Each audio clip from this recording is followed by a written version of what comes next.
Hi friends, నేను మీ ఆకార పన్నీళ్ళు మాట్లాడుతున్నా. మొన్న బ్యాగ్ పోయిందని వీడియో పెట్టిన కదా. మనము కంప్లైంట్ ఇచ్చినాం అమరావతి పోలీస్ స్టేషన్లో. ఎస్ఐ సార్ కంప్లైంట్ తీసుకొని అందరికీ కాల్స్ చేసిండు. అనుమానం ఉన్న వాళ్ళందరికీ కాల్స్ చేస్తే ఆ బ్యాగు వేరే ఎవరో ఒక అతను ఫంక్షన్ హాల్ నుంచి దొంగతనం చేసుకొని తీసుకుపోతుంటే వేరే ఒక ముగ్గురు కలిసి బ్యాగు పట్టుకొని తీసుకుపోయి వాళ్ళ ఇంటికాడ పెట్టుకున్నప్పుడు వాచ్మెన్ వేరే వాళ్ళ ఫ్రెండ్ ఎవరితో ఉండి బ్యాగ్ ఇట్లా పోయింది అది ఇది అని చెప్తే వాళ్ళు ఉండి వాళ్ళ ఇంట్లో ఉంది బ్యాగ్ ఇట్లా ఒకటి తీసుకుపోయి పట్టుకొని ఇంట్లో పెట్టినామని చెప్పిండు. అదే విషయం మనకు కాల్స్ చేసి చెప్తే మనము వెళ్ళి చూస్తే బ్యాగ్ మనదే అది.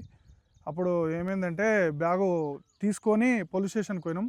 ఎస్ఐ సార్కు పోయి ఇట్లా చెప్తే ఎస్ఐ సారు వాళ్ళకు ఆ బ్యాగ్ ఎవరైతే తీసుకురో వాళ్ళ ముగ్గురికి వాళ్ళకి కాల్ చేస్తే వాళ్ళు పోలీస్ స్టేషన్కి రాలేదు.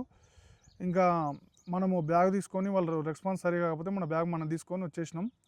అందులో కొన్ని ఐటమ్స్ ఉన్నాయి, కొన్ని ఐటమ్స్ లేవు.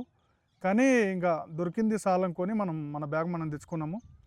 ఇంకా వాచ్మెన్ మనకు కొంచెం సహకరించి వాళ్ళెవరో బ్యాగ్ తీసుకుపోయిన వాళ్ళు ఇంటికి తీసుకుపోయి మన బ్యాగ్ మనకి ఇప్పించి, ఫోటోగ్రాఫర్ మిత్రులకు అండ్ వీడియోగ్రాఫర్ మిత్రులకు ఎల్ఈడి ఓనర్స్కు ఈవెంట్లకు వెళ్ళినప్పుడు వాళ్ళ సామాన్లు వాళ్ళు చాలా జాగ్రత్త పెట్టుకోవాలి.